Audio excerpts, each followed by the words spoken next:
Welcome to the Business Behind the Scene podcast with Francesca Moi, where we talk all about real business problems, real solutions, and getting actual results in business. Hello and welcome to episode 20 of this Business Behind the Scene podcast. I'm so excited and grateful for all of you guys listening. We've reached over 700 people at this stage when I'm recording this, and I'm so grateful to all of you subscribing and listening and letting me know the feedback on how amazing this podcast is to all of you. Now, I have so much content, and a lot of the time we wonder, should we just repurpose some of the content that I already spoken in other material and other videos or webinars? And I always go, you know what? I love speaking directly to you guys and recording this specifically to you. I want to honor your time for listening in, and I want to make sure that I spend my time into recording this for you. So today is Easter Monday, and as always on my Monday I record my podcast, and I'm gonna spend the rest of the day working from home, which I usually don't, so I have my microphone here with me, and it's been a great day so far. Now, what I love in business is to really keep learning and keep understanding what we do and we don't do and we should do in business. And one of the things that makes us great, outstanding leaders is to not stay in the sabotage cycle. So the sabotage cycle is that people that start a business or people that start to do something, so whatever is your expertise, if you help people losing weight, or if you help people with mindset or being parents, or whatever it is that you educate and teach and help your clients in, whenever you started that, you will know that whenever you succeeded at something, pretty much, you will know that the first step, the hardest step, is getting started. The hardest thing is to get started. When you want to do exercise, the hardest thing is to get that momentum and get started into getting to exercise, right? We all know that. But the thing is that what happens is that a lot of us, we start and you do it for a little bit, and then because it's so hard, the beginning is the hardest part, we give up. It's the part that if you don't push past it, if you don't go to the next level, you're going to give up. And then what happened that when you give up, you're going to start again from scratch, which is the hardest thing ever. And then you're going to go through the hardest moment again, and then you give up before you get to the next level. And then that keeps happening and happening and happening and happening and happening. And I see so many of my clients, like honestly, when I look back at my business and I look at what I've done the first year or two, I go, wow, that Francesca had balls. I don't know if I could do that right now, right? What does that mean is that the difference between me and someone that hasn't succeeded in the business yet is that I have worked so hard in concert, like in literally a year, without stopping. And that gained momentum. And when I got momentum, then I was able to go to the next level. So that means that I didn't have to do that hard bit at the beginning again. I mean, there's got to be hard bits and other things that have been hard. It's not that since then everything's been easy, I wish. But it's a different type of pain. The pain that you have to have at the beginning is driven by courage and driven by hope and driven by, honestly, hopefully this works. I have no idea what I'm doing, but I'm winging it and I hope it works, right? And many of us, there's really a lot of uncertainty and a lot of not sure what's going to happen. So what I wanted to say to you is that if you are in that stage and you keep sabotaging yourself to stay in that stage, I don't know if I could have done that. I don't know if I could have kept being at the beginning. It would have frustrated me and it would have got me to give up. So if you're one of those people that have tried and tried and tried and tried, stop it, because you are doing it the hard way.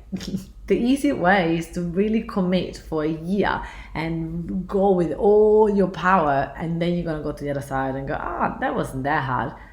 But don't keep staying in that first year of your business every single year, because you're not going to be able to scale it. You're not going to be able to have enough stamina, enough strength to keep having the courage over and over and over and over again.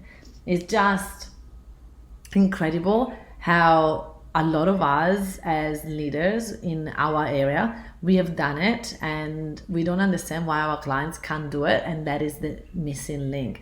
They are doing the hardest bit over and over and over and over again, and they just have to get past that first year or the first part, and then they're gonna be fine. But they're not willing to do that. There's something they're sabotaging themselves. So as outstanding leaders, we are the proof that it works if you pass that time. And it means that we're walking our talk. So we have to be the example of what works. We can't sabotage ourselves. We have to keep going. But the thing is, when I say you can sabotage yourself, it doesn't mean that you can doubt, that you can't have anxiety, that you can't be negative at times, that you can't have negative feelings. You can, you're allowed to, you're normal, you're a person. You don't have to be perfect to be an outstanding leader.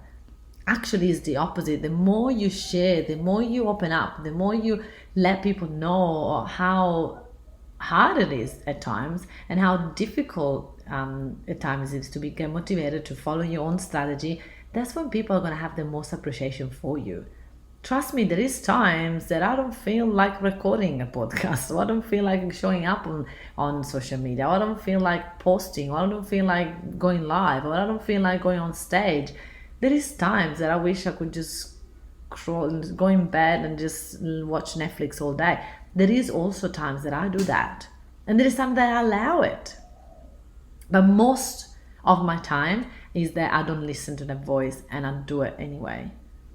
That is what differentiates me from a leader, from being a leader, of being someone that is a follower. I don't follow my voice. I don't follow that voice that tell me just let's not do nothing today. It's Easter Monday. I could easily say, I'm not gonna record my podcast, I'll do it some other time this week. But I was like, no, because then this time is gonna be this hour of my time that I spend here, preparing, recording the podcast. Then I'm gonna have to drag this along the next couple of days, and no, I'm just gonna do it. So it's done, ticked off, boom. I don't have to worry about it anymore. And as soon as I finish this, I already have a plan of lying on my couch and watching some amazing training that I've been doing that I love and I'm addicted to. So I'm gonna immerse myself into some more studying in the couch, reading a book. I'm getting a bit addicted to the studying, and I do go through phases where I just like study and implement while I study. I'm an implementer. I don't like to just study and have all this knowledge in my head and not put it out there. I learn by doing. So as I learn something, I need to be doing it to be able to stay in my brain. And I just love that. And there are phases that I don't read. I don't learn anything new, and I just go and implement and take my business to the next level. And then I go and I'm like, all right, I need to learn more, and then I find something else to learn. But one of the problem that people want to be a leader, but they're not keep evolving themselves. They're not keep learning. They need to take the next step to learn and grow. But please, if you're a leader, you have to walk your talk. You have to implement what you learn. You have to study and keep growing, but you have to implement it. You can't just talk about stuff. It's just not going to work. As a leader, we have to accept that not everybody's going to like us and not everybody's going to agree with us. One of the things that I was avoiding was to share my opinion on social media because I was terrified of saying something that other people will not agree with and make me look silly in front of everybody, and I was terrified about that.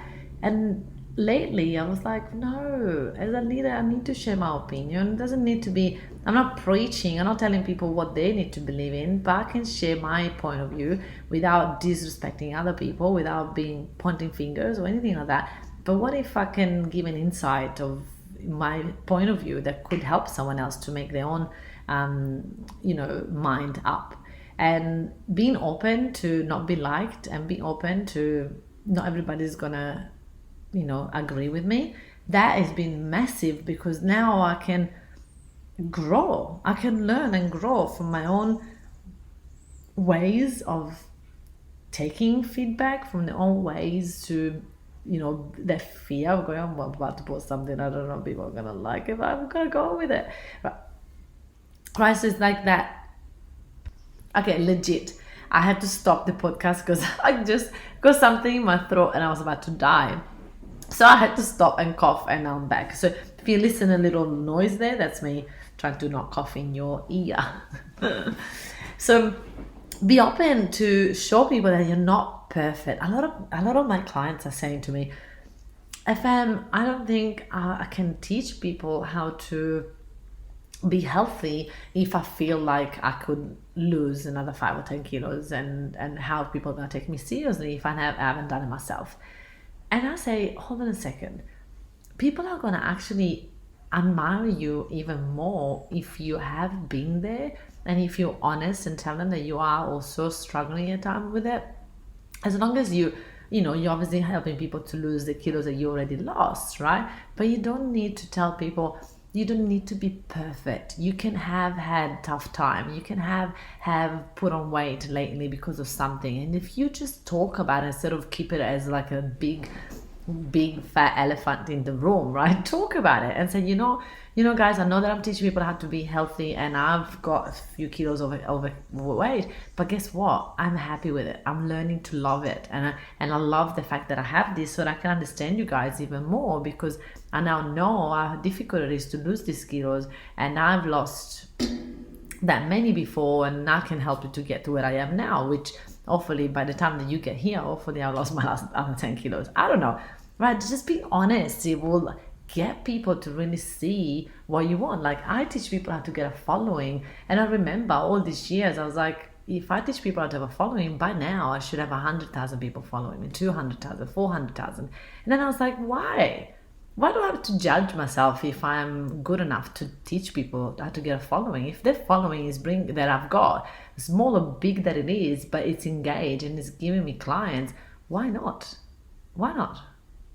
Fascinating, isn't it? How we just judge ourselves so much, and we don't allow for the growth, and we don't allow for mistakes. Like, we're human. People don't want to follow someone that is perfect. Nobody is perfect, by the way, and that's why they don't want to follow someone that is perfect. They want to follow someone that is real.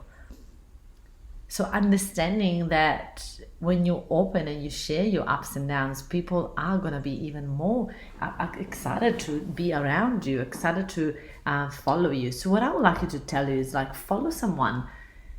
Do you follow someone first and foremost? And if you don't, hurry up and start following someone. Well, obviously you listen to my podcast, so you might be following me. So if that's the case, then follow me properly. Like, follow me and subscribe to everything I've got. Do everything you can with me so that you can see what I do, what I don't do, what I, study me. Because obviously, if you want the business that I have, if you want to get your business to 1.7 million, if you want to get your business this year, we're going to a $3 million business, right? That's the goal. And so if you want to have what I have, if you want to have a Facebook group with 8,800 people like I do, if you want to have 8,000 likes on your business page, if you want to have, what I have, then I'm the right coach for you. It means study me. Go and stalk everything I do. Have a look at how I do it. Learn, study, buy anything. Like, this is what I do. When I wanted to learn something from someone, I take the material, I study it, I sign up to the smallest thing, then the thing after, then the thing after, so that I can see the journey of the client, and I understand how they treat me, understand how I feel all the way along, so I can learn. I always find ways to learn while I learn and study what they do while I actually learn from them.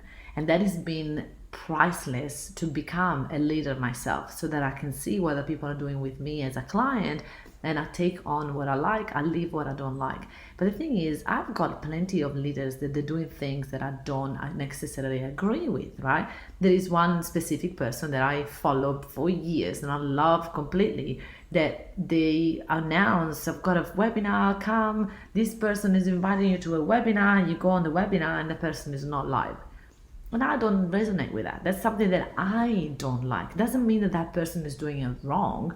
Doesn't mean that they are the bad, that they are not nice, or they're not integral, they're not authentic, or whatever it is. That's, I put the judgment away. I just say, that's not my way of doing it. I like the fact that they are doing it to me, so that I realize that I don't like it, and I don't want to do that to my clients.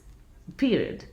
Right? So it's like, I want to learn what works and what doesn't work for me, which doesn't mean that they are wrong, because obviously their business is like 25,000 times bigger than mine. So they can do whatever they want, and what they're doing works.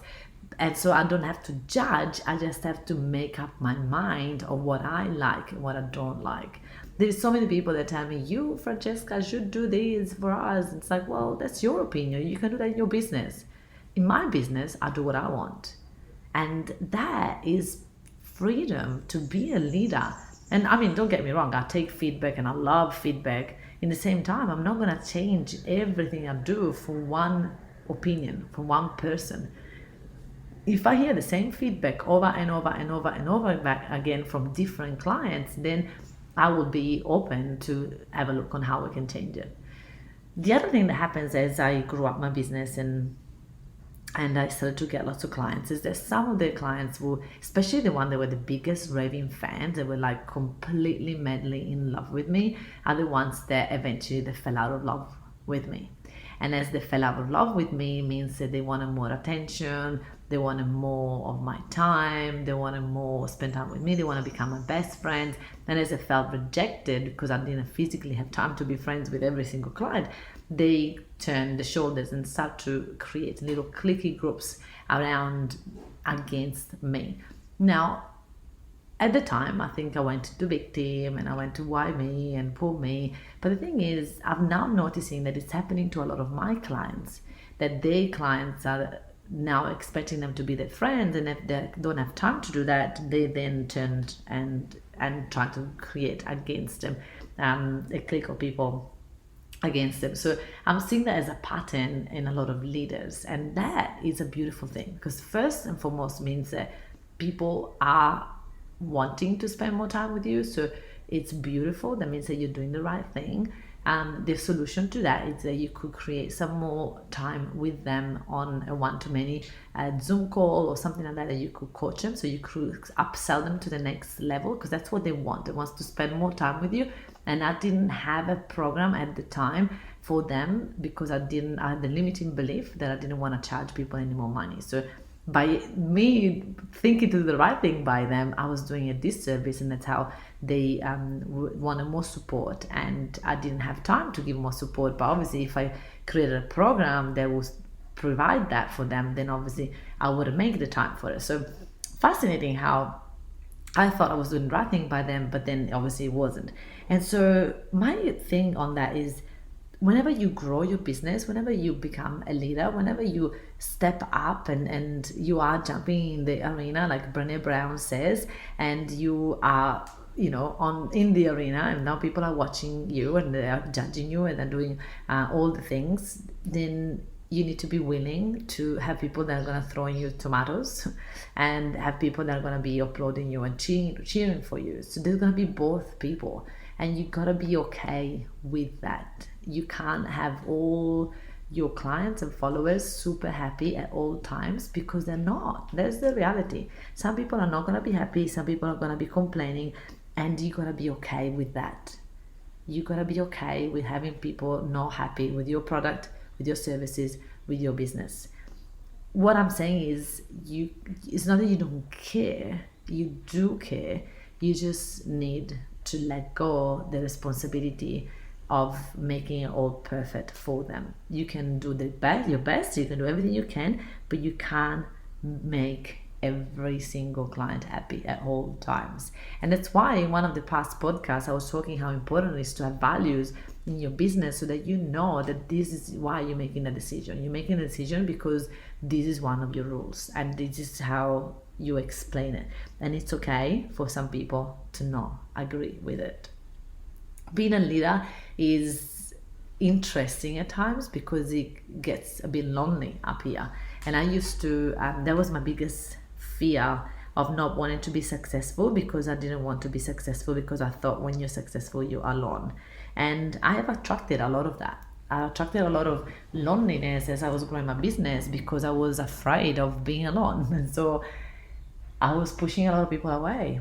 And it doesn't need to be that way. But what I say is that you're also going to be okay of letting go of some people that are not willing to grow with you. And that is not from a place of, being rude or being, I'm better than other people. It's just that if your interests are changing, if your what you do for each other is not the same, if you don't enjoy the same things anymore, then the friendship is changing. And so the people around you needs to change. And it's okay, because that's part of growth and that's part of life. So I hope you guys got some out of this today. I really wanted to explain a bit the journey of a leader, because it does happen quite a lot that people don't realize what's the behind the scene of being a leader, and they have got lots of expectation on leaders, but when you go and do it, it's not as easy as it seems from the outside. So having some compassion as well for other business owners, that we're all doing our best with what we have, with the knowledge that we have, it's very important. So I love studying one person at a time. When I go with that person, I listen to every single podcast, to every single video, to research the YouTube. I am now in this, Brooke Castillo. I'm studying everything from her. Like literally, I've consumed like already 50% of her membership site, and I just started in January. So I am really, really full onto it, and the reason why is because I don't waste my money, and if I do something, I do it properly. So if I'm expecting the same for my clients, and I'm not waiting for her to tell me, have a look at this and have a look at that, I just go in and I consume all my material. So if you are any of my Mafians listening to this, do the same, because our membership side or our mastermind, if you're in my mastermind, it's full of content that you could literally spend a whole 4 months listening in the mastermind, in the Mafia, like a full year listening to anything. Like when I say a full year, it means like 3, 4, 5 hours a week that you can easily spend listening stuff, and you will never be finished the content, like legit. So go ahead and enjoy, and make sure that you put your mind where your money is. So you spend money into something, go ahead and make the most out of it, and do the same for your clients. Give them more than what they paid for, and they're always going to be in love with you. Some of them won't. Thank you for listening, and have a great week. If you enjoyed listening to this podcast, then you have to come check out the Entrepreneur's Abundance Mindset Mastermind. It's my monthly mastermind where you get to spend time with me, where we take all this material, we apply it, we study it, and so we can take your business to a whole new level. So just go to the Francesca Moi, the Meetup Queen Facebook business page, and then just send me a message, and you'll be able to choose the option EAM Mastermind. I would love to have you join me there, and I'll see you next week.